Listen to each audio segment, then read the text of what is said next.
And with this raffle, you got the snow cones up there, but you got under that white tennis competitive edge. All right, they have shirts, shorts, a bunch of different stuff, so make sure you take your parents over there. Recruit kids out of that tournament. And then as a high school coach, we had played in that. Take a peek over there. There's a lot of great merchandise that you can purchase from Competitive Edge, the best lacrosse store in the United States. I'm not sure about Canada. State tournament, and in 2005 we won it. And now, as a coach, we're not a part of it at all. No. A couple just philosophical things with lacrosse. How many guys play more sports than just lacrosse? That's great. All right, because as you guys get older, you want to. So. All right, you got to get better on your own. So you can do that out of season, right? If you.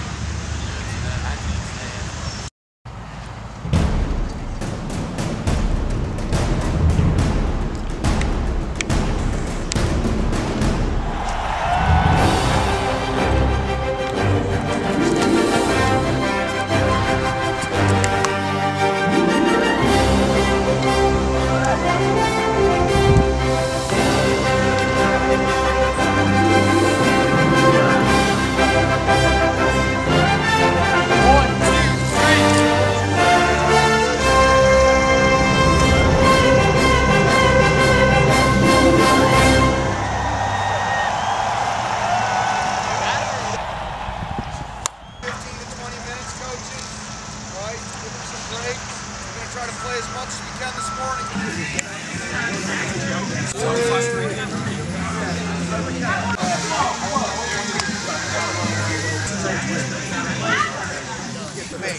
Got everything. Yeah, what? Propane. I don't.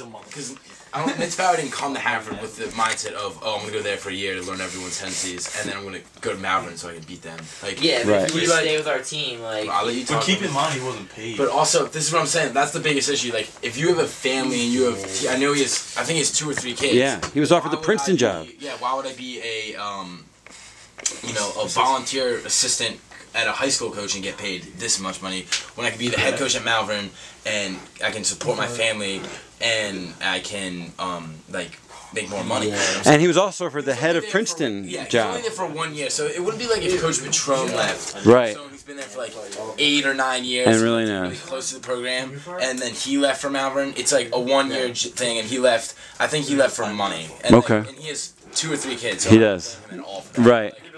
I agree with some part of that, but like coaching against our tendencies at the yeah, I mean, like, but at the same time, like, if you're in his position, you have all that knowledge. Like, are you not going to use it? I just hate.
Yeah.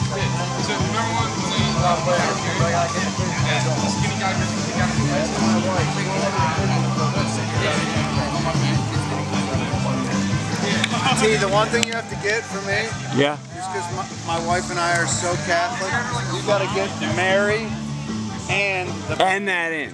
All right, it's done. Maybe I'll sit with Mary with like a rosary on. In fact, I'm gonna move the tarp. Is that all right? Can I move the tarp? We need to trim around Mary. Fend for herself. Can I get the blue finger out of the way? Do it now. Grab your water, hold this out of the way. Oh yeah.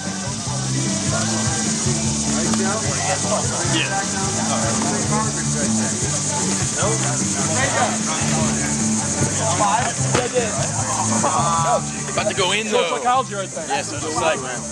Learn about it. Thank you. That makes sense.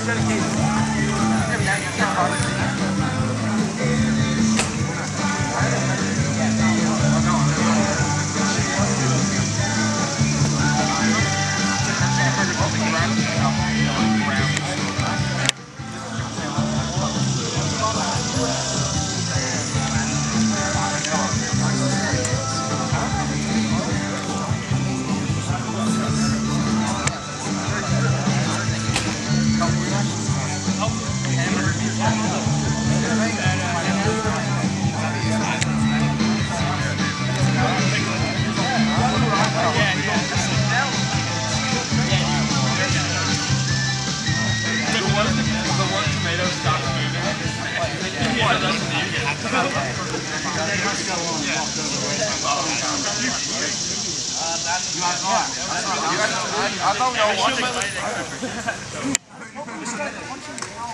It's like, hey, we shot a picture, shop a little thing with a pistol. No, it's just like a metal box. They let him walk. I gotta show you. Give an example for the rest. Smash his man like a lot. The other one.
That's a one-shot rule. Fans are like, well, look, you can't really do it.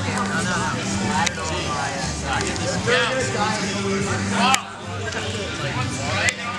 yeah, sure.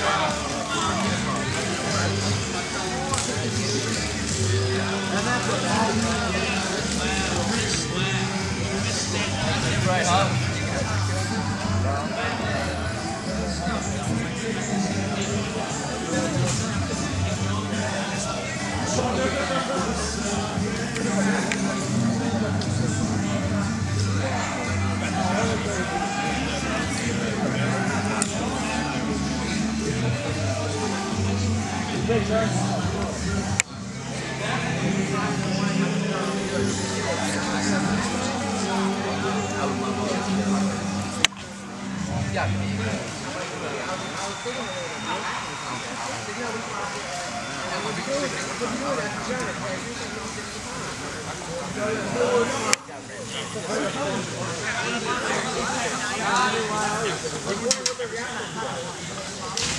Is that your left? Yeah, we move it. Yeah, you want me to move it? I'll move for you.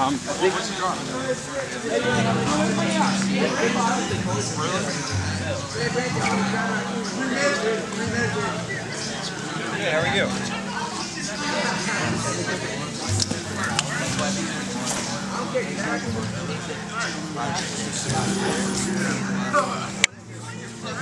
This one he hates it. How much do you He hates it so much.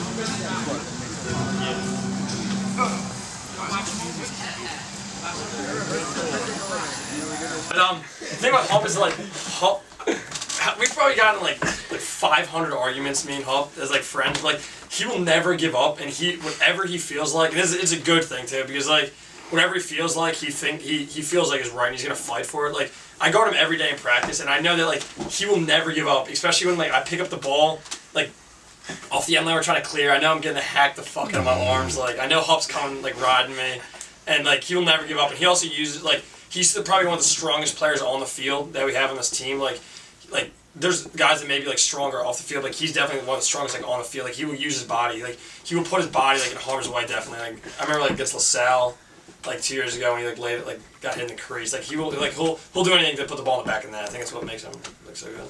Okay. All right. Cool. Anyone else, please? Yeah, I just want to say like I've watched a lot of lacrosse games, and you know I've never really seen an attackman who gets as many ground balls as Hup does. You know, if there's a 50-50 ground ball, Hup's coming up with it. You know, every coach that's ever coached him is confident with that. Every player who's played with him is confident with that. And you know, like Warner said, Hup's like a scrappy guy. I mean, he's getting that ground ball, and you know there'll be a 6'4", 250-pound guy guarding him, and Hup will try and run him over. And you know, if he doesn't, he'll dive and score. You know, he'll do whatever it takes. That's great. Which is awesome. And you're right. You really can't teach that. That's like an attitude you're born with, I guess. Honestly. 6'4", 250 player to be playing. Anyone else about Hup? Okay. Hup just sometimes like he gets just fucking like laid out and he just gets up, and I'm standing there on defense like, how is he getting up from that? But just time and time again he just keeps coming at you. So Like McDonough. Oh my God. I remember Hup just got Episcopal I was last like, year. dude, like, is he dead? He's not getting up from this. But Episcopal last year, Hup got laid out and just like walked off the field like completely like the wrong way, and like came back like 2 games later. It was like, how's he doing it? Amazing. Not to jump to a thing, but Episcopal, my alma mater, was one weird game in the season where you guys actually like they played you kind of like the way Malvern played you. They played you well, but they weren't a great team. Could you give me any insight on that game at all? Because I'm just personally curious about that, and then we'll get back to the talking about each other, and then we'll end this. So real quick about Episcopal, any thoughts about how that game went the way it did? Please. Yes. all right, I guess they'll never ref for me again. Tell me about that issue. I think the refs were a complete joke. Tell me about it. Tell me. I know I have the footage of the argument. Great, and it was tight at the end. What happened at the end? We'll go with you, Matt. Just, if you can take me through the ending. What happened? It was a 10-9 game. So how did it end? 10-8, and then they scored with like a little bit of time left. You can. All right, start again. Because when you guys, I need a second to get to you. So go on. Go. No, you got it, Carl. Alright, and yeah. Can you throw that light right at his face? Because he's the only one not lit. Matt, you want to go or no? Not. I'll pitch in there. Thank you. Yeah, anyone can pitch in. So we play St. Paul's every year, first year of the game, and it's always like a good way to start out, because if you get like a nice win, you know, it's a big game, and you know, it's just a good way to test to see like where our team is in the beginning of the season. So I think that's always a good way to start the season. And this year we were down at halftime, and think. They ended up scoring. It was 10-8. We were up by 2 after we came back in like the third quarter, and then they ended up scoring with not much time left. And it was 10-9, and we had to win the face-off or at least tie them up till time ran out. We ended up doing that for like a tight win. Yeah. Okay. Any other thoughts about St. Paul's at all? I mean, winning a face-off, that was a theme later in the year with what Joe did at the last couple of games. But CK, what was that game like for you? I mean, you're known by what you do wrong, as any goalie does, what goals you let in. But most people talk about the goals, your saves as much. No one does. Did you find, were they a tough team offensively, or? Yeah, they were probably one of the best teams we faced offensively. I just remember like going down the bus, just sitting next to Warner, and just thinking about the game, like all the hype going into the game, like us being #1, like all the magazines and stuff, and then like having to go out there and prove it for the first time, just as a team, like was huge. And like we started off, like everybody was real nervous, and like we had turnovers and stuff, but that was like we knew that was gonna come, but we never really panicked. And like at halftime we were down, and I don't know, just with our team, just found a way to win it. But St. Paul's is definitely one of the best teams we played this year. Okay. I think they're underrated because they might have lost some games in the MIA, but I definitely think they're one of the top teams we played. Okay. Who after St. Paul's? Well, I won't go through every game. Tell me the big games you remember through the season. McDonough. Yeah. All right, let's talk about McDonough. Who wants to talk? Anyone. Just raise your hand so I can get to you. Raise your hand off. Raise your hand. All right, yeah, go for it. Raise your hand. You don't have to raise your hand. I know it's your name. Yeah, like, after we played St. Paul's, we kind of had a little, not like an easy game, but Loyola was a little bit, not as good as St. Paul's, so it made it a little easier for us to just kind of get our feet back under us after like a pretty big game. And then we went back down to Baltimore to play McDonough, and the last time we went down to McDonough was our sophomore year, and we kind of got worked. We were like winning 1-0 at halftime. We ended up losing like 9-1, and our coaches were furious. So that was a rough thing. So going back down there, that same place was a little bit tough. But it's kind of a similar thing to St. Paul's. We came out a little bit slow, and then we ended up being down at halftime, which was kind of a theme that we saw a lot throughout the year. And then we kind of rallied in the third quarter, which was kind of our thing, with a lot of goals by Hub. And then we just kind of closed it out and ended up winning by, I think, 2 goals. It was 12-10, I think, was the final. So. Is there any reason you guys think you do get behind? I mean, we talk about why you come back and everything, but let's talk about why you guys get behind. Is there a reason? Is it maybe because you guys don't care about winning, you care about having fun, you enjoy the game, you're not into it to be hyper-competitive, or what is it? I mean, I'm curious. I just think it's just because, like, every game, since we were the #1 team all season, people get so excited. It's not going to be on it, it's video. I think a big part about that was just like Haverford in general, like especially me, like growing up at Haverford, like attending school since junior kindergarten. I really grew up with the program, and I know like so many lacrosse players that went there. Like I know like the history, so like actually stepping in freshman year, like with everyone else, like you really like you want to like be remembered, and you want to become like you want to like become one of like those players that like you used to look up to. And I think we really experienced that after the game. Like we knew we accomplished that. Like when little kids came up to us like asking for autographs, and like that was awesome. Like just because like we really wanted to be like what the kids talked about. Like I remember when I was growing up, like I always used to watch like John Hawley, Kyle Warren, like Peter Cannon, Brendan Cannon, like Foster Gilbert, like all those guys. Like it was just like awesome, like finally, because then like once we actually won, like I felt like we had like accomplished that as well. Yeah, I mean, I know my son wanted all your autographs, so yeah, you definitely have you're celebrities to all these kids. You can really ask like the guys about like Brendan and Connor and Matt, Joe, like the kids, like even Carl. I guess Brendan, everyone here except me, basically like came here for high school just because like I felt like they came here because they knew about Haverford, like the history of like Haverford lacrosse, and like they wanted to become part of it too. Like it's kind of like it's a big deal. Sure. I mean, am I right or no? Yeah, definitely. And also the academics. You guys are going to a really hard school. You guys are going to a hard academic school. But the academics are a big part of it. I mean, not like we're all, you guys like love the academics, but it's a great school. I mean, I don't think a lot of the kids would be here if Haverford wasn't known as a good lacrosse school. There's tons of good schools in the mainline that are smart. I mean, like look at Shipley, look at EA. Like, I don't know. Talk to them why they chose Haverford. Sure. No, that's a great question. Just to add, like, on what Hubb said, like, freshman year, you know, we have a meeting before every lacrosse season, and freshman year, Coach Nostrand had, you know, the whole, like, future of the program and everyone who's going to try out that year. And he's told us, he said, you know, raise your hand if you won a state championship. And only one person raised their hand, it was Pete Bohr. And, you know, he's like, raise your hand if you've ever been ranked nationally. And, like, only 2 people raised their hand. He was like, you know, raise your hand if you've done anything for this program yet.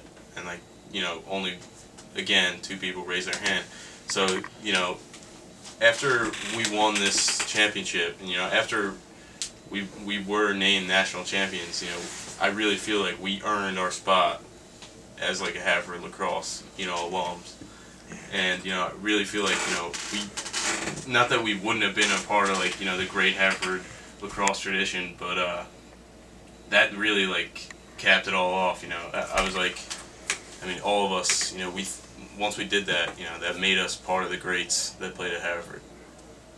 One of the greats that played the game in general. I think you'll find, as time goes by, this, forget my movie, whatever, but, like, what you guys pulled off will not be repeated anytime. I don't care about this next team, and maybe they'll be #1, but what you guys did is very special. But you guys know that. We're going to do 3 o'clock tomorrow, right? No one else has anything to say, I'm sure, now.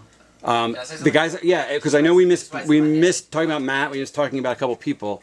I don't want to keep you here, but I do want to cover that with everyone, maybe tomorrow or whatever, because I don't want to jip anybody or, you know. So you can do it now or we can do it later.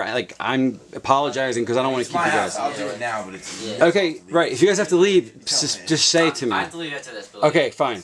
Yeah, say your last things and leave. Thank you for staying.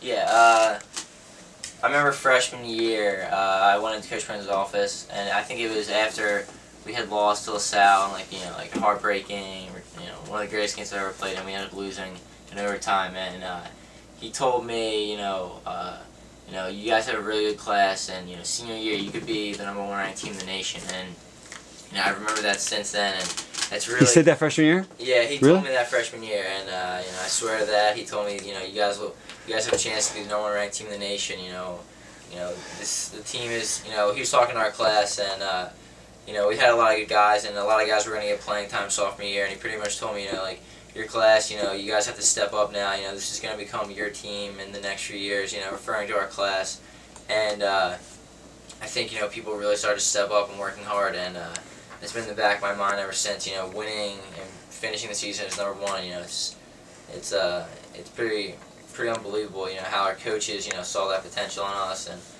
they really believed in us since, like, day one, and it's just another credit to how good our coaches are.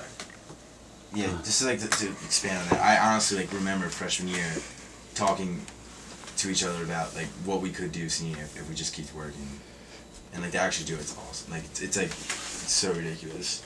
Yeah. Like, I honestly, like, remember, like, talking, like, yeah, like, we could do, like, if we keep working, like, we could do this, if we do that, like, we could be ranked #1, like, how cool it would be, like, we're good enough, like, we gotta get everyone to stay, like, I don't know, it's crazy. When the season started and you were #1, were you guys like, you know, chicks getting a prom date, like, oh my fucking, we were #1. Like, I mean, what was it like to get that acknowledgement? Were you knew you were going to get it, or was it a surprise? Yeah, not to be a dickhead, but I think we expected. Okay, no, because if the talk was there, then you knew it. Yeah. Well, then when the spring before you heard it was the chatter, did you get excited at any point? Like, wow, it really happened? Did you get that moment? No, because you saw it coming so far. I mean, I did it personally because I knew the ranking didn't mean shit before. And that's true. Like, oh, like, we were ranked in the preseason #1, like, right. That's awesome. Like, who gives a fuck? But like I said in the trailer, staying #1's harder than being #1. Yeah, I mean, like, I didn't care about the ranking at all until it was over, because, like, no one remembers you for what, like, you did in the beginning. Like, the only stuff people remember is what you did last. No, you're right. It doesn't matter who's winning in the beginning. It matters who wins. Like, oh, like, they were so good. Like, no, like, everyone, like, damn, like, I can't believe, like, they lost. Like, they had so many D1 kids, and, like, they lost that game. That's the only thing, like, people would talk about us. But, like, it's true. So I knew I didn't really think I didn't really think much about the ranking until the end of the year. I think it was more like let's go to work. Like, let's actually do this. Okay. Brent, you had your hand raised. I was gonna say, like, our sophomore year, I remember, like, Gilman, which is a school in Maryland, and LaSalle have, like, really high teams and a lot of D1 recruits, and they kind of, I don't want to say they choked, but they didn't really like reach their expectations, and I just kind of had that in the back of my mind the whole season, and didn't want to like think about it too much and like put ourselves on like on a pedestal when if we didn't really step up to our expectations and what we really potentially could do. Yeah, I mean, you guys never seem to have egos, never seem to have a big head. I still don't I haven't figured out that one. I don't know what kept you guys grounded, but you know, I never seem to get your. I know you have to go, so why don't we wrap this up? 3 o'clock with your stuff. If you can tell, like Rago, like people who haven't seen, anyone that you guys think should be there, I leave it to you. No pads, it's just your stick, and then just your stick, and whatever shirt. You can even wear your. I mean, I don't care if you. Maybe it'd be cool to wear a jersey. Do you guys have some of your jerseys? No. All right, you don't have any jerseys at all. I'm just trying to think. All right, then just wear whatever you want on top. I mean, what's that? If you have a Haverford shirt, it'd be best. I mean, I'm just trying to, you know, give you your off the field look thing. So. Right here. No.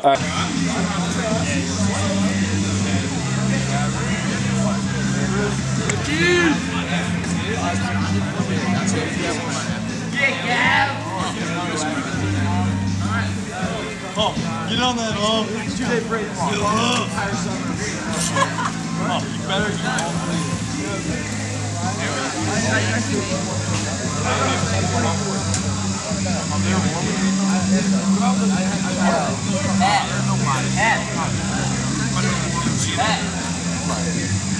Like one maybe line. Yeah, but I mean, like throughout the year though. Malvern. Yeah, it was like the last 2 games. I mean, I see what you're saying. Like I agree. Like when it came down to it. Oh, yeah, like, but for most of the season, yeah, it was 2 many lines. Yeah. But like when it came down to like the finals and stuff, like it was a close game. We had like the same people. But like that first line played more than the other. Yeah, but that's the whole team though. There was a like. Yeah. Like there wasn't much drop off. Yeah. Like between. Compared to other teams, we definitely play like more overall, like defense, offense, like middies, attack. I think we like play a lot more guys than some of the teams. Also, like in most games, we got like at the end of the games, we got like younger guys, maybe guys who didn't get to play like definitely got an opportunity to like, get on the field like a ton at the end of games. Like especially, I was thinking like maybe Penn Chart at the end of the year, like the guys who played for like that was senior day. Like all the seniors got to get in there, and like there are a ton of seniors that like didn't really get to see as much time as they probably wanted to. But in that game especially, I think like everyone got to play, like all the seniors that game, and like probably like in the fourth quarter. Like the great thing about having so many guys that like you can really rely on is like everyone gets, you know, like when everyone's out there, you like pretty much trust everyone playing. Like I mean, we had a backup goalie going to Dartmouth, and we had a bunch of solid defensemen. Like I know just like defensively, like and then my brother and like Garmin, like when they get the opportunity to play, like I completely trust them. Like Scott Warren, like a bunch of those guys, and when they like go and you know there's not a lot of drop off. Is like what Vince was saying. Before we go to the next games or anything, in general, the coaching in the team, from Nostrand down to the other guys, give me comments. Athlete, but like we found a way to like manage and just to play the game the right way and stuff. But it's a lot different than other sports in terms of definitely. Just you can't just be a raw athlete. You have to like know what you're doing. Just use your body to your advantage. And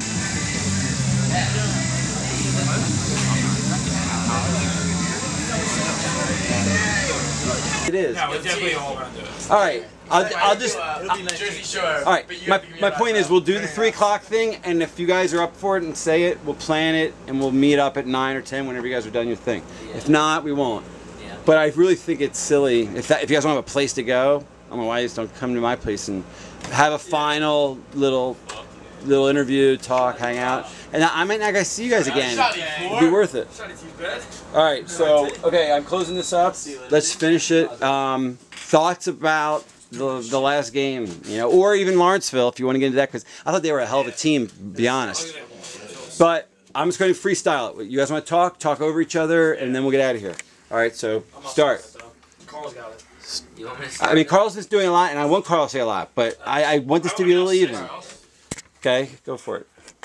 About the last like 55 or 58 seconds, I don't know, whatever, in the Malvern game, I remember like I came up to Carl and just out of time I was like, dude, we have to score. Like, what we're gonna do is like, we got this. And I'm like, all right. You remember that? Yeah, I was just like, it was.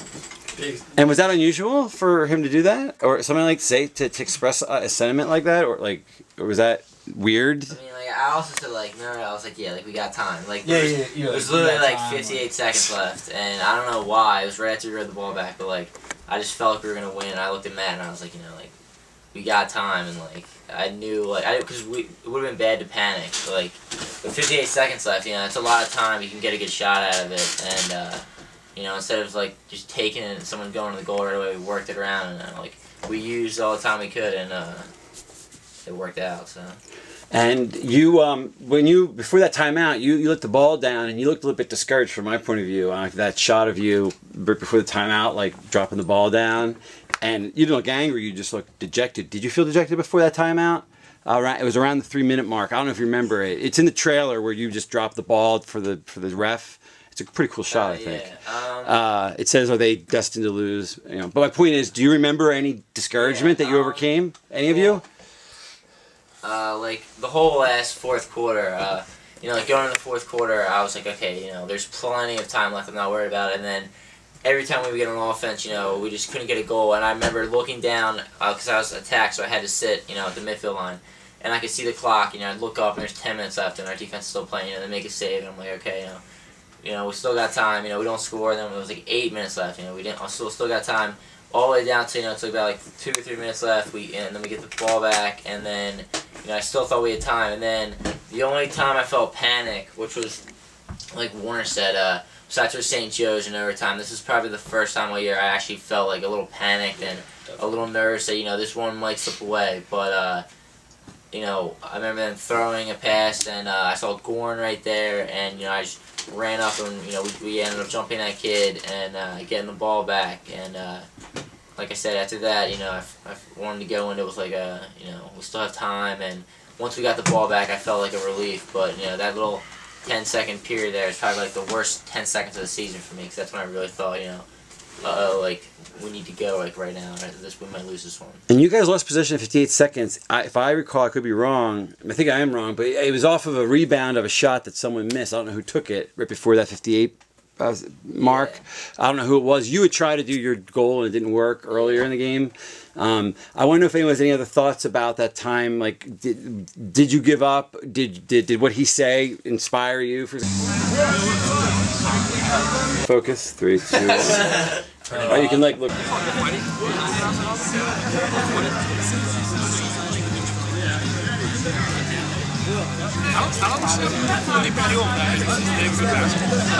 Carl Warath, number 9, play attack. Cool. I should have asked you guys where you're going to college, but whatever. We were twins separated at birth. Okay, well, we can just do the college thing quick, but go on. All right, and you can maybe at the end say your college if you want. All right, and Welcome. And you know, guys, we're gonna do it because you didn't say your he's gonna say his name, but CK is all we ever hear. Yeah. So name, nickname, number, position. Oh yeah, we got. All right, so that's all right. Let's just start with CK. All right. Russo. All right, and 3 and 2 and 1, and you can look for me. Connor Kelly. Everyone calls me CK. Number 8. I play goalie. I'm going to Notre Dame. Excellent. All right, Joe, we'll do you. All right, hold on a second. Let me just get your focus. Perfect. Look at me and do it. Joe McCallion. Plethora of nicknames. Number 3. And I'm going to University of Pennsylvania. Play midfield. Face offs. Cool. Cool. All right, hold on. Let me get you. You got the toughest lighting. All right. All right. Good. Hold on. We had you. Hold on. You got the toughest lighting here. All right. Through it. Wait. Can someone give me him a little bit more light towards Matt? Just that one towards. Throw it a little bit towards his face. A little bit towards his face. Yeah. Towards right. Yeah, right at his face if you can. Yeah, right, Matt. There we go. Good. Good. Okay, very good. All right, Matt. In 1 second, Matt. Ready? Hold on a second. Good. 3. Hold on. 3, 2, and Damn, is that really right at his face? I guess it is. All right, 3, 2, 1, and you look at me this way, like that. All right, hold on. Now you're out of focus. Okay, and okay, cool. All right, Matt Walters. I play midfield. I really don't have a nickname, but number 7. Yeah. Start from the top. Your number and where you're going to college. Oh, number 7. Start at the top. Start all over. Yeah, Matt Walters. Yeah, go from there. Matt Walters 7, midfield, college. Right. Yep.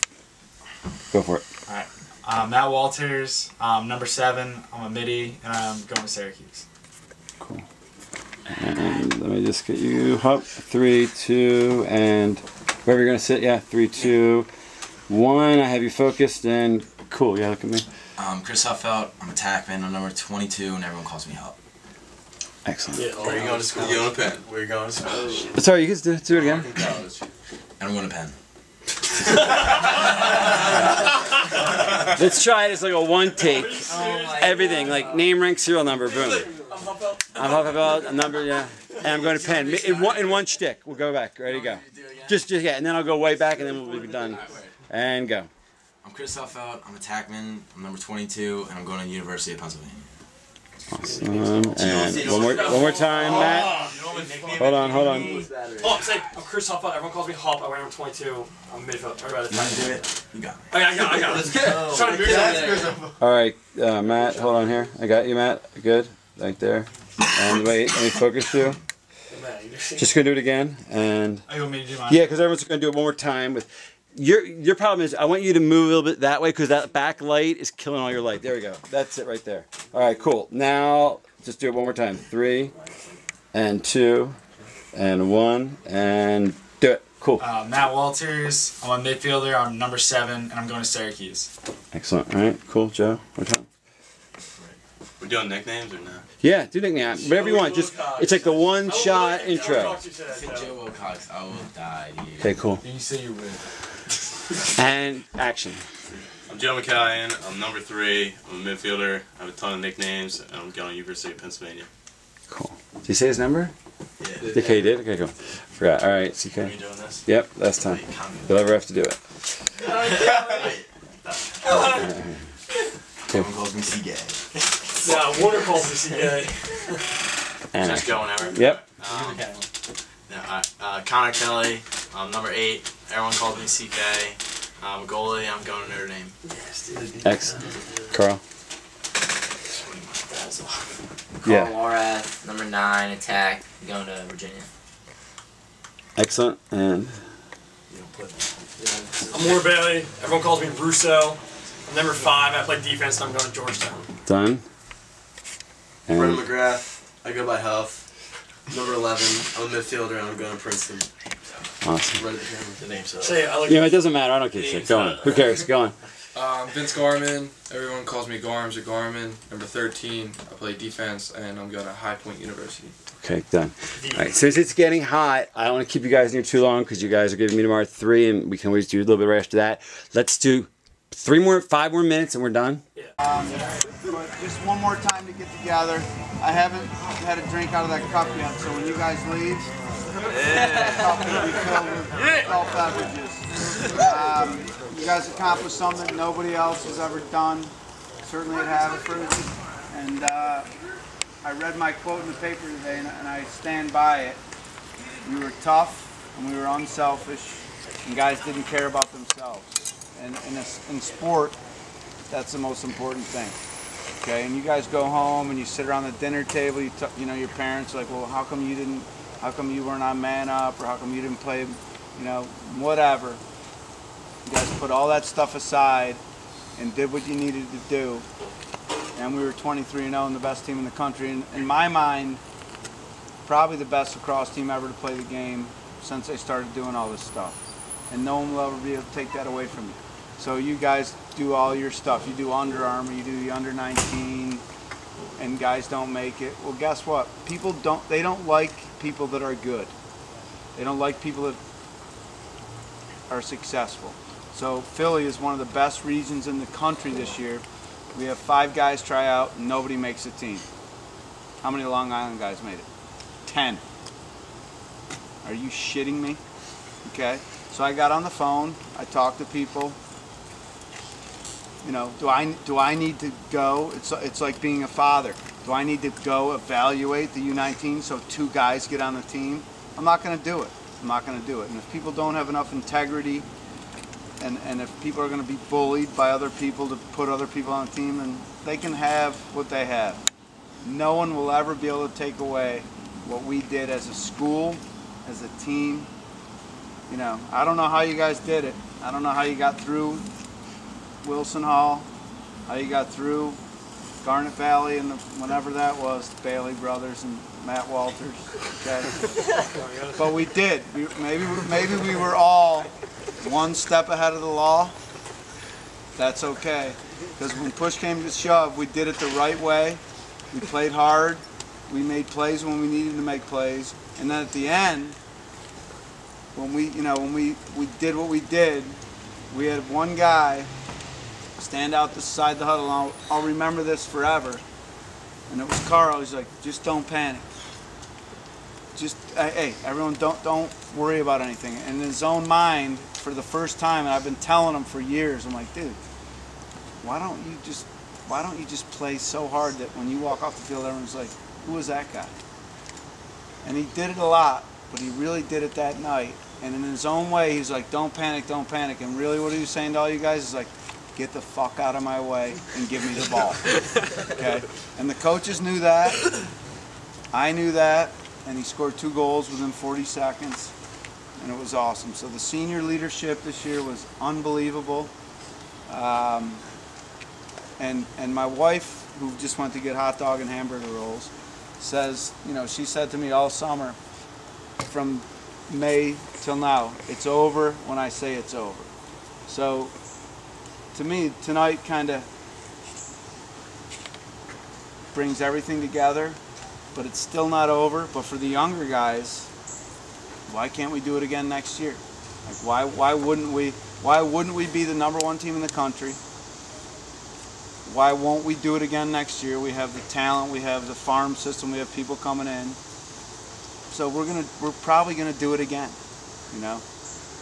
But you guys got to break your ass. Some of the rising seniors, you better start showing up and start doing your stuff. But tonight's a celebration of everybody. We got Scudder. How the hell did he get into Lehigh? How did Chris Ryan transfer from Pitt to Lehigh? Annesley's at St. Joe's. Scranton. Liam, Notre Dame. Anytime Notre Dame recruits our guys, they're all Jewish.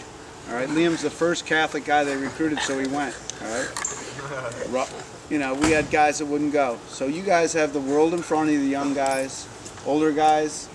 Get it done. Don't forget your base. Don't forget what Coach Loving and Coach Patron, Coach Marcel, and Coach O'Grady taught you. Because the bottom line is, if you work hard, nobody can take that away from you. And that cup right there, T, I'm going to get that cup. And I'm going to hold this thing up. Did you show me? And I'm going to say that this thing is the culmination, and I'm not in very good shape, of a lot of hard work. God bless you guys. Thank you very much.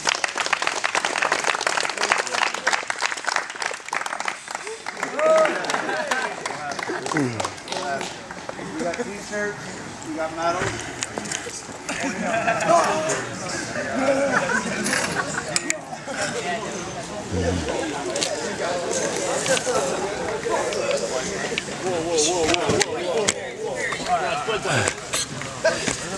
It's quarter off. They look like belts.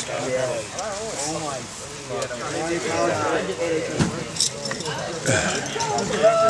guys who are on our actually blue shirt. We got large. Gets the slow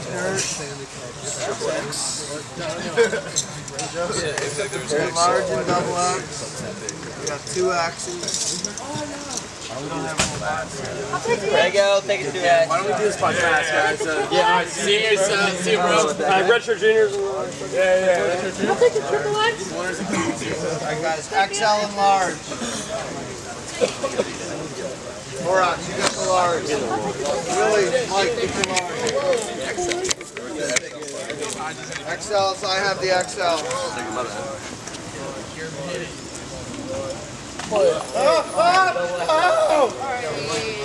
Example about like Matt, for example, that wasn't, you tried everything that game and nothing seemed like was working for you. What was that game like for you, for example? It was so frustrating. But and how? That's why it helps. That's why we were so good, because we have so many great players on the team. Like, I literally, like, I'm not too like talking about myself. I'm saying like I painted like where I shot. Like I was like, alright, I'm gonna shoot the top left. Like he saved it. Top right, he saved it. Like here, he saved it. Here, he saved it. Like he had me all over, and I think I shoot like on the harder side. Like most certainly. people. Yeah. But like I was like, what? I have like no idea. Like I can't put the ball in the net right now. So I guess like I think I was the one actually even when I shot it, and like I missed with like the 58 seconds left, and that's when I was like, shit. Like I might have just like blown the season for like our whole entire team. Like everyone, they rode the ball back, they got back, and it was just great. And Carl stepped up. It was awesome. And now let's take Joe. I mean, the two things happened with the face-off. Number one was the guy winning and you not giving up and checking him and getting the ball off. What was that? Tell me about that experience. I mean, he won the thing and you didn't give up. That's kind of, you seem to do that a lot, not like being scrappy. Can you tell me about that? Well, basically, like, this whole game, like, I don't know if you've ever had the feeling that, like, you know, you're supposed to win or something's supposed to happen. Yeah, I have. But, you know, going into this game, like, I thought we were supposed to win. And, like, I could envision myself, you know, after the game, like, you know, we were going to win. And, you know, with, like, 58 seconds left, they had the ball, you know, it just didn't seem right. Like, you know, like, this isn't supposed to happen. Like, I can't even believe it. Like, you know, I seriously, it was like, you know, I just couldn't believe what was happening. And, you know, Carl came up big, had a nice goal, and it was just another face-off. And there's a part of the face-off, which is the draw, and then, you know, there's a ground ball, which it squirted out. He got it, put it behind him, and, you know, I was just like, you know, like, I'm getting the ball, like, and, you know, I thought he got it first, but I went to check his stick, so the ball came out. That happened, then it went the other way, and, you know, I just wanted, I mean, I think if anyone else was in my position, they would have done the same thing, you know, just fight for the ball, and you know, whoever wants it more is going to get it, and I really wanted it, and we got the ball, and that's... But, like, you know, so many guys here are talented at lacrosse, and anyone could be a good face-off person. You were the face-off guy, and I came in late to the season, and I know I'm ignorant about a lot, but it seems like all you guys have your skill sets, and maybe one of yours is this like grittiness where it's not even that you have any more talent than anyone else. You just won't give up. It's like a tenaciousness. Is that accurate, or do you guys agree about what I'm saying about why you're a good like face-off guy? That's what I saw in you. You know, this just like, I'm not going to give up kind of thing, which I can say about all of you, but especially with the like, there's something about it that was perfect for you, it seemed. Like Chris Flynn is a guy from back in the day with my brother's friend, and he was like you a lot. Just like, he was just so intense about trying to get that ball, and I'm just curious if it's a personality trait, if it's an athletic, as an athlete, if that's who you are. Okay. He came to our team for one, like, I don't want to spin film. Boom. Because, like, don't fucking because he's like, I don't know, he's like a big guy in the cross group. And he's a friend of Nostrand's, yeah, right? but he came, like, I personally don't like him. Like, he came to, you know, Haverford for 1 year. I thought he was a great coach. I was so psyched to work with him, you know. He, like, talked about, you know, how he could make me better and all this stuff, and then, you know, he helped me. But then, like, he left and went to Malvern next year, and I was just like, what, like, right. Why is he at Malvern? And then he would use, like, everything against us. Like, he knew all of our plays because of last year.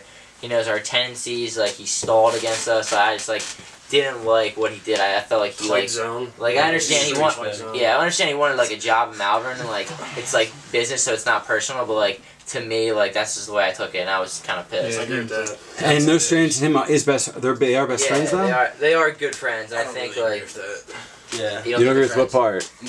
With what he said. Okay. Do you mind saying anything? I don't want this to be. All right. How about something you can say on camera that's maybe more diplomatic but truthful? That bad. Okay. Like, how do you throw one guy out and like not the other guy too? Like, that just didn't make any sense. Well, tell me what happened. Give me context again. What the incident that occurred was? Me and one of the defensemen got tied up in a ground ball, and he was like holding my stick, and I tried to get my stick free, and what was a push looked like a punch to the ref. I don't know, because one of my hands might have come off the stick, but so he blew the whistle and he threw me out of the game. I thought that you know, if he was going to call it, that's fine, but the other kid should have been thrown out too, but it is what it is, and I got thrown out of the game. And that was a really bad part of the season for me because, you know, I'm sitting on the sideline and in a game that I thought we were going to win, and I was confident. I'm sitting back there and I'm thinking, you know, if we lose this game, you know, I got kicked out, then I'm going to feel pretty bad about myself, but And you didn't throw I mean, all honesty, you didn't throw a punch? You No, didn't throw a punch. I can't see you throwing a punch, frankly. I mean, out of anger, I can see you hitting a guy, but I can't see you losing your cool and hitting a guy. Like, that's just dumb. No, yeah. I'm serious. Hitting someone on the field is different than a punch. Yeah, but like I said, I wasn't nervous, but you know, I wanted to help my team out so bad, and I remember being on the sideline and you know, just going absolutely crazy on the sideline. It was like a different experience for me because, like, you know, I did play a lot, so when I wasn't on the field, that game being on the sideline was, you know, just as special to me. I was, you know, going crazy with everyone, and you know, you really get to see, you know, how much all the guys on the sideline care, and you know, I always believed in that. You know, I think everyone on our team cared from top to bottom, but on the sideline, it was so intense, and everyone wanted to be in there. I remember talking to Brent Tomlinson, and you know, he actually said, you know, I want to help out so bad, I want to get in there, and I was like, dude, I feel the same way, and he ended up going in and scoring a pretty big goal, and it was huge. It was like a turning point, and you know, he came back out, and I was, you know, dude, that's awesome. You know, you went in and you wanted to score, and you know, you got a big goal for us, and we ended up winning that game. So. Okay, CK. Talk about CK. Why is he a good goalie? Goalie, probably toughest position on the field. What do you guys think? I guess like I mean, when I was a freshman and sophomore, I hung around Danny Wigreiser because he was our goalie, and he was great at stopping the ball. But like one of his downfalls, at least in high school, was he wasn't like an awesome clearing goalie and didn't really totally take control of defense. Don't get me wrong, he was an awesome goalie, but I think that the difference between him and CK is like CK will like he'll tell you where you're supposed to be at all times. Like if you're the hot guy, he'll tell you exactly where you're supposed to slide, and then on clears he'll call your name. He's throwing you the ball, so it's just like he helps you like kind of slow down the game a little bit in your head when you're on defense, and then clearing wise, I don't think I've ever been around a better clearing goalie. So it's just it's kind of like the intelligence of a quarterback, quarterbacking the defense. Right. I mean, I mic'd CK1 practice, and it was like, you know, Greek. You know, I mean, just all the language, all the words. So and I know a little about lacrosse, but it was still so intensively, you know, it was this vernacular I didn't even know, and it was quick, and you know, it was very intelligent. And he was processing information so quickly. I think that must be the difference with great goalies is it's a mental thing as much as it's physical. Would you agree? I mean, not to get you into it, but would you agree it's as mental as it is physical? Yeah, it's definitely like a lot of cerebral stuff also. Okay. All right. Anyone else talk about CK real quick? Yeah. Well, can I say something about Haverford? Sure. Okay, And then CK. Yeah. So you know, I think Haverford's a great player, but one of my favorite parts about his style and his game, what he does is like when he rides the ball. You know, I know that when the defense has the ball and they're trying to clear, you know, I know that if he's on my attack line, you know, he's gonna give everything he can to ride the ball back, and we take a lot of pride in that. You know, a few times we would meet with like the attack, you know, me, Hup, Rego, and Gavin. We would say, you know, we want to ride the ball so hard next game, and we want to be known for you know going all out on the ride and you know making plays on the ride and doing whatever we can to help our team, and riding is a big part of the game. I think Hup, you know, does a great job in that. You can always expect him to go all out on the ride. Okay. CK. Well, yeah, no, you know, yeah. Please say about Hup, please. No. Please say about Hup. Yeah, one thing with Hub is just how competitive he is, and it's not just lacrosse. It's pickup basketball. It's video these games. Yeah, he's not gonna stop until he wins, and like if he loses to his brother in video games, he will keep playing him until he wins. And just like that type of mentality, he brought it to the lacrosse field and practice every day, like riding people back, like Warner, just slashing defenders. A little payback for some of the punishment he takes, but just how competitive he is just makes him a great player. Great. Other things about CK, and then we'll go to the next guy.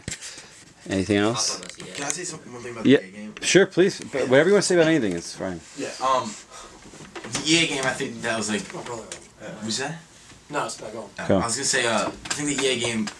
It's probably like one of our worst games we played together as a team. It was probably like one of our biggest moments because, like losing Carl. Whenever I forget when exactly he got kicked out, but Carl's been like the best player in the year for the past 2 years. So losing, obviously this team is very talented, but like losing your best best overall player for the past 2 years was was like something really big to overcome, because obviously we have like enough talent to beat them. It was just like, damn, like now we got to do it like without Carl, because he's always been there, playing. Like he's been playing as a freshman. So I think kids stepped up. Like Carl said, Brent stepped up. Like the defense stepped up, gave us a lot of possession at the end, and Gavin McBride stepped up because it was me, him, and Rego. And because Gavin played like a good amount, but he didn't have that. His role increased when Carl got okay. So I think that was like a really big time for the team when that happened. Okay, great point. And when we talk about, let's talk about. We'll save Carl. Let's just go with Carl right now. So talk about Carl as a player. Since you're already talking. You want to talk about Carl a little bit, real quick, and then we'll get through everybody. Real quick. I'm at Hup talking about Carl. You ready? Yeah. Yeah. Carl and I have been playing together since 8th grade.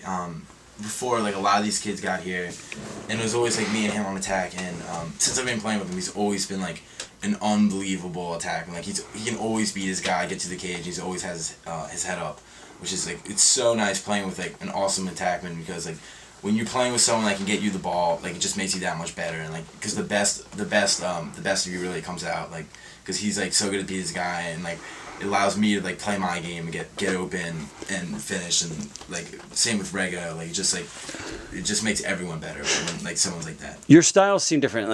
He does a lot of behind behind the goal. You seem to have a great outside shot that you prefer, or you come across am I analyzing correctly that you guys have your styles really, or no? Yeah, we definitely have our styles. Carl likes to take his guy from X a lot. I like doing that too, but he dodges a lot more than I do in games.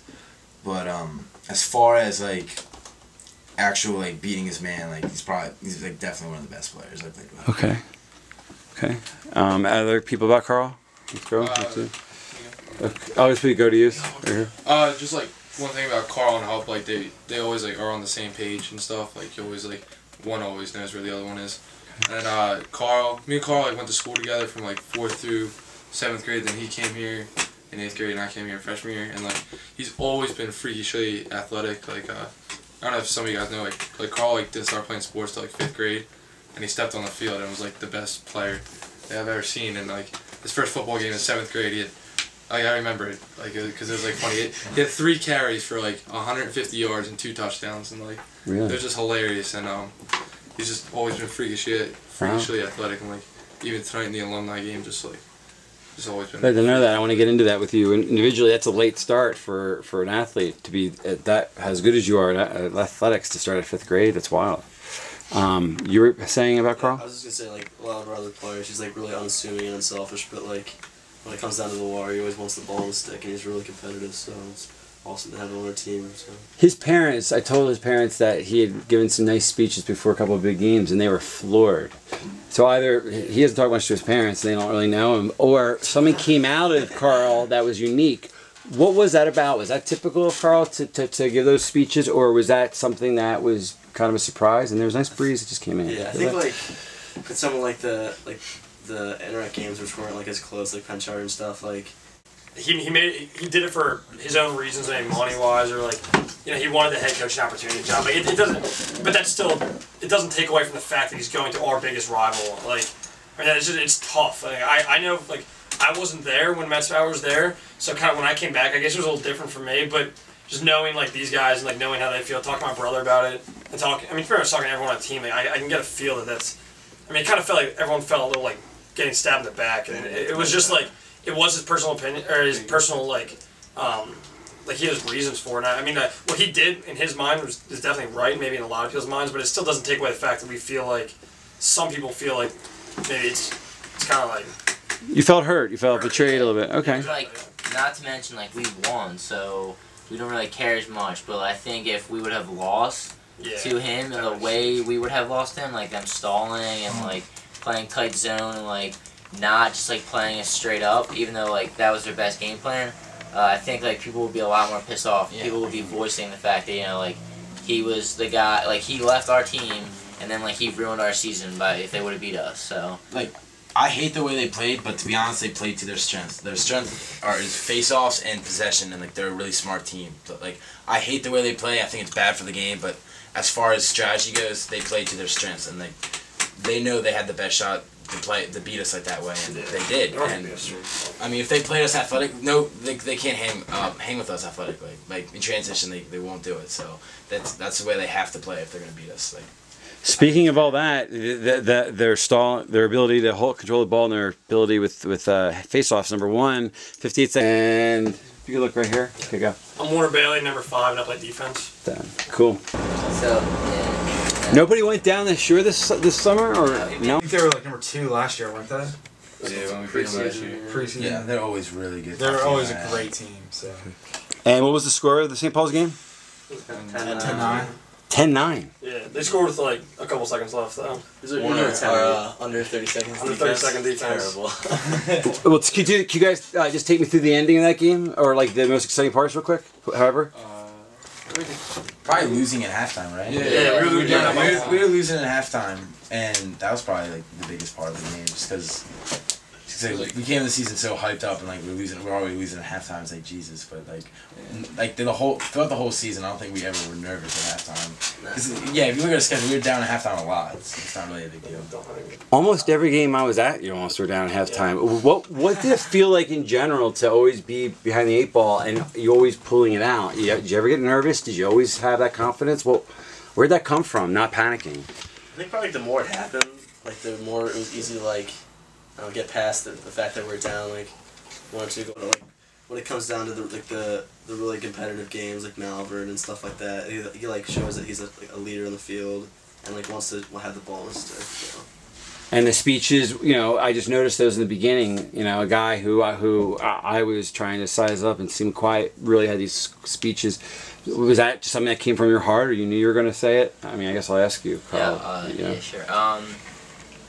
Yeah, some of it. Yeah, I just really care for the team, and I wanted to win so bad. And sometimes you just think of things, and you're like, yeah, I want to mention it to the team. I want to try to motivate them. I want to tell them how I feel about our team, and hoping they feel the same way. That I care a lot about our team, and I want us to win, and I want us to work hard. And well, what you said that was very profound, I don't know if you remember, was that you talked to them very beyond your years, in the sense that you were trying to remind kids, which is the problem with all youth, is that you don't realize what you have till it's over. Yeah. Someone just said, I wish I could have my senior year over, because you don't know how great it is till it's over.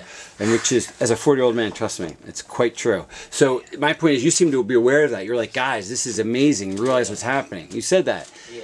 And then you ended up being a big part of you weren't the only reason, but you were a big reason why you guys were successful. So for all of you, did that sink in, the fact that you were eerily, like psychically almost saying, like, guys, this is it right here, and then it became it. It became the biggest moment of your athletic lives that night.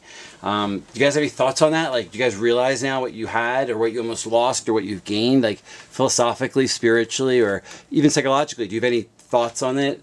Because when it's happening, it's like it's happening. But now it's over, do you have any, like, wow, that was fucking nuts, what happened?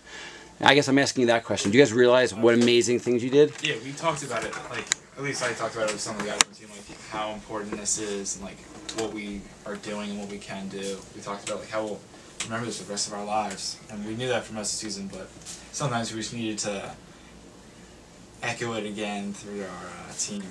Like, okay. I think we talked about it a lot before the season and during, so like how awesome it would be to go undefeated. But I don't really think we really realized how important it was until we actually did it. Because it's like, wow, like we actually just like played the toughest schedule in the country and we actually did it. Because it's like this, because we always knew we had a shot, but like actually doing it really hit hard when we did. What did it feel like a late night on that night after Malvern? I mean, when take away everything, all the whatever. How'd it feel? Great night. Garmin stepped up big. Yeah, Garm! Biggest play of the season. So I had a party at my house, and like I didn't drink or anything. I didn't drink or anything that night. I did smoke a little bit, but like, guys, it's not, I do bong hits every night. Trust me, that's no big deal. That's no big deal. Right? I gotta put it in. So like, So like for me, like walking around, like I was just like thinking a lot, like walking around at like. I mean, no one went for senior week or anything. No, I went. We've been down the last 3 weekends. Not the last 3, but I mean, I had. You were at U19. But together, you guys haven't been. So I've been down 2 and 3. Yeah. We've been down like 3. We're actually going down this weekend too. Yeah, that's why we're not going to be on Thursday. All right. Well, will you please bring your iPhone 4 or something and just film some shit? Yeah. Please. And again, we'll talk. You don't have to give me the footage. You can. Who has that video? It was after that baby. Oh. You guys like party? That was so. Wait, which one? Or we like got like real low to the ground. Oh, like East House? Yeah, someone got a video. That's after McDonald's. It's definitely. Good times. Okay, hold on a second. 2 minutes. I'm just getting shots. Just a little conversation. This weekend we are getting so Why do you have to go up so early? I mean, without their. Okay, last couple shots, and then we'll just talk about the ending, and that'll be it. Gather your thoughts for real. Like, I turned this machine off. I just want thoughts about that game, and I want farts now gone. And just, all right, ready? Condoms. Yeah. All right, ready? 5, 3.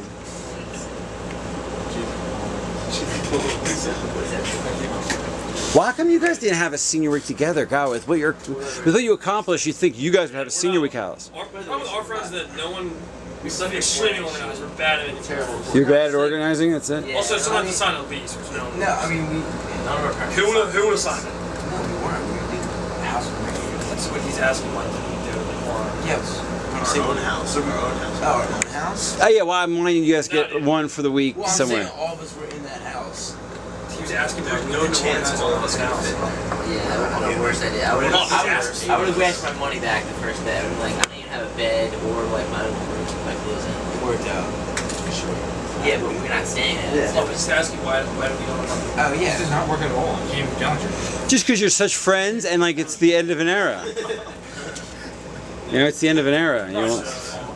This is the end of our season, man. I mean, it was just like that was probably the first time all year, besides maybe the end of St. Joe's Prep, that I thought we had a chance of losing. Like being down at halftime all the times, like you look back, you look at the guys on the sideline, you look at the guys on the field, you look at your coach, you're like, we got this. Like, you know, we've been put in position of adversity before, and this is not like abnormal, but not to that extent. Like that, the way that game was played was so different than any other game that we've been down, because we were down until 32 seconds left, obviously, and then we tied it up. But it was just, we played the whole game. I feel like we talk about this a lot, like all year, like afraid to make mistakes, kind of like afraid to lose. And that's we got away from that a little bit in the beginning, and I felt like even in Lawrenceville a little bit, I felt like myself talking for myself, like trying to like prevent myself from making mistakes, like to screw up something that would have been so great, that is so great.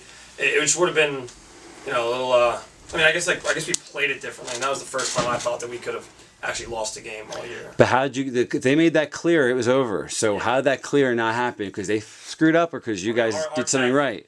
Read the shit out of it. I mean, Hupp made a great check, right? I mean, a couple people. Yeah, but I mean, I know. I saw a few people involved. I'm just saying that was the moment it changed. Had that not happened, it would have been over. I mean, like that clear. All I'm saying is like our tackling all year, like we work out in so much in practice, like riding, and I like Hupp, Rego, Gavin, Carl, like all those guys, they will go balls to the wall, like most. I'm happy we didn't pay and like stay in the house for me. Especially when they were originally trying to jib us over. $400. Yeah, no, it definitely. Yeah, the reason why we went to guys, no one would sign waivers. I hear you.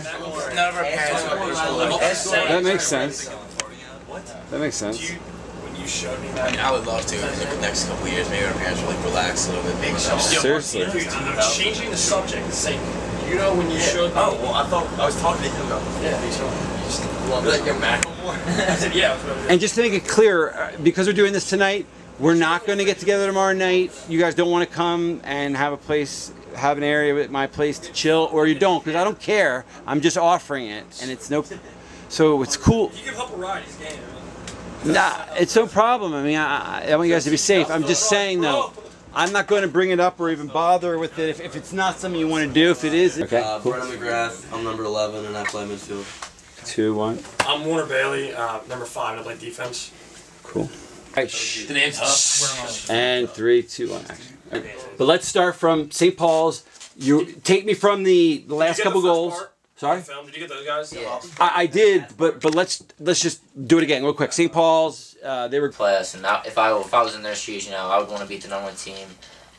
We actually got to do that freshman year. We beat Loyola, who's the #1 team. Like, it's an amazing feeling. And anytime you play, a really good team, especially a team ranked higher than you get up for the game, and they're gonna be excited. So, I think early on, everyone's adrenaline's pumping, and the emotions of the game kind of take over. Eventually, the game starts to flatten out, and it's more involved in coaching and actually playing the game. But a lot of the first half of the game is just really upbeat, and there's turnovers, and it's kind of hectic because everyone's so amped up. Okay. Anyone else?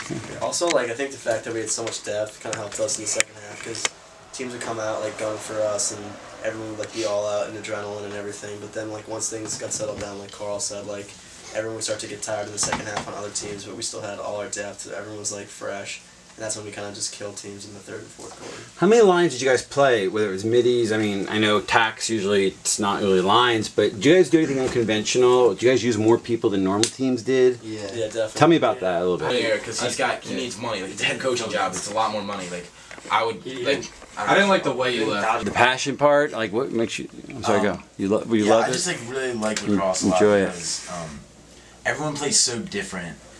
If you especially watching the game a lot, everyone throws different. Everyone catches different. Everyone has their own playing style, what they're good at, and I really like that because I feel like Brendan said earlier, in other sports such as football, it's more do it this way, but in lacrosse it's much more do whatever you work. I know the kids on our team, but look at Joey Sankey. He's one of the top attackmen in our class, and how tall was he? 5'5", but the kid can flat out play, and whatever gets it done, and I really love that. Okay, that's awesome. I keep saying this, Dan, but you guys keep bringing things up. When you see little kids playing lacrosse, do you see yourselves? Yeah, for example, at the camp. Do you see the future of lacrosse? I see the future of lacrosse being huge, doubling every year. Right. Do you see kids being better as young kids? Do you see yourselves in these young kids? Do you see any, when you watch this in 20 years, maybe this will make it, do you have any thoughts about the future of lacrosse? Because I feel like you guys are the tipping point of lacrosse, really. I hope this movie contributes to that. But as you're thinking of it, you seem to have an answer.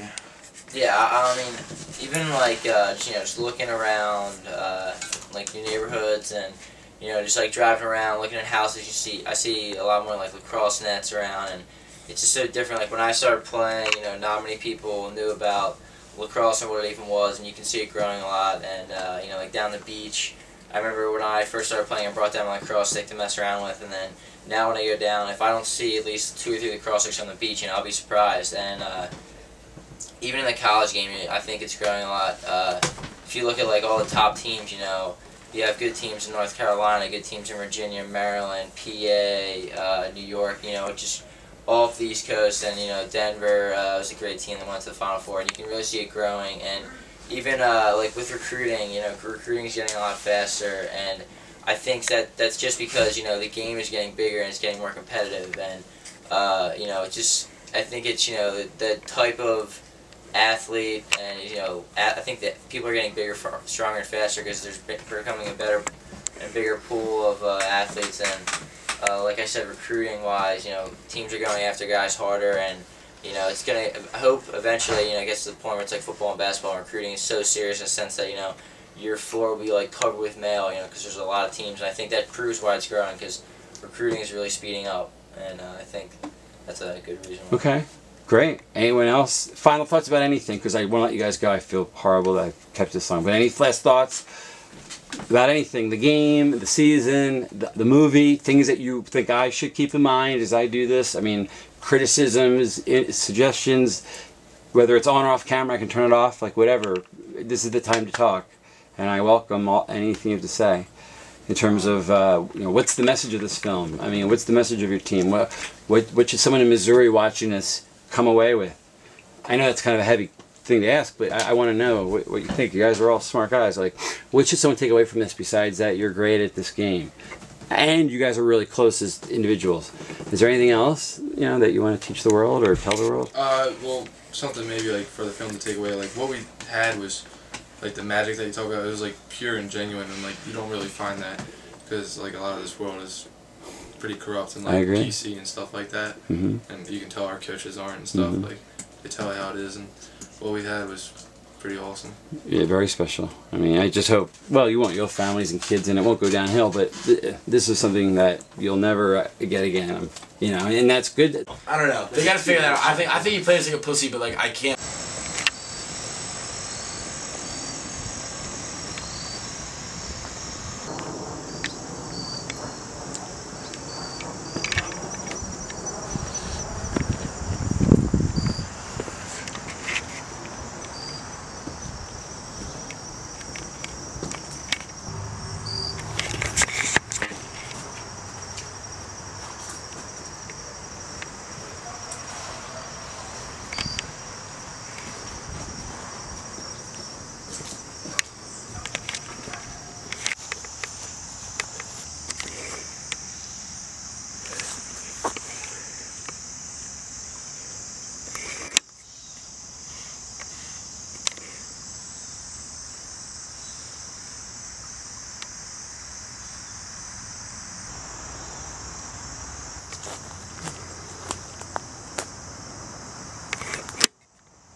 What do you like about lacrosse?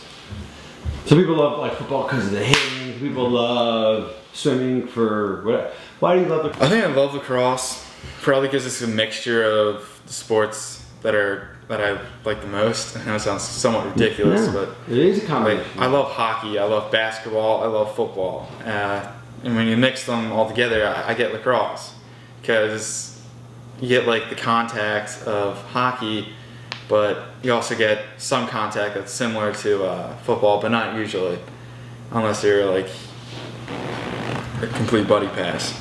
So, and I just love basketball. I love the ball movement. I love like the beauty of the game of like a backdoor cut or like a give and go. That's just like great to watch in any sport, and you can do that in lacrosse. I think it's a great sport. And how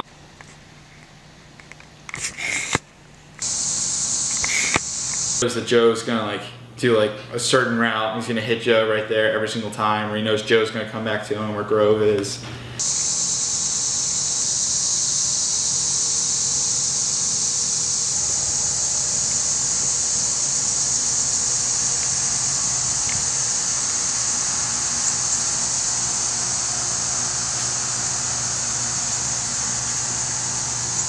It's how fast you're hitting that thing. And now I'm gonna come and get a shot of you. Catch these fast things. That stucco rains down on me. Focusing. And alright, I'll just do 5, 4, which I don't know how he knows that, but he knows, and he's. That's really good. That's a really good cutaway, man. Like when you have something like rough cut, like I'll put a movie theater screening. I'll get. It's almost like you could be a goalie if you wanted to. Yeah, somewhat. I mean, a great way to. Not only do you throw hard.